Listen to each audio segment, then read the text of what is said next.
अति लावण्य साकारे, एके अति लावण्य साकारे, एके स्निग्ध वपू मनोहरे, शृंगार श्रीची भांडारी उघडली जैसे. ज्ञानेश्वरीचा अध्याय 11 वाचन.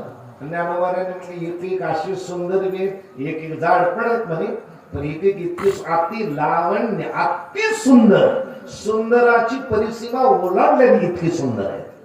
एक स्निग्ध वपू मनोहरे, एक स्निग्ध, त्यांचे शरीर जर इतके कोमल, स्निग्ध म्हणजे इतके कोमल आहे, चंद्राच्या चांदण्यात बसले तर चंद्राची किरण काट्यासारखी खोपत होती, इतकी सुखी तर कोमल आहे.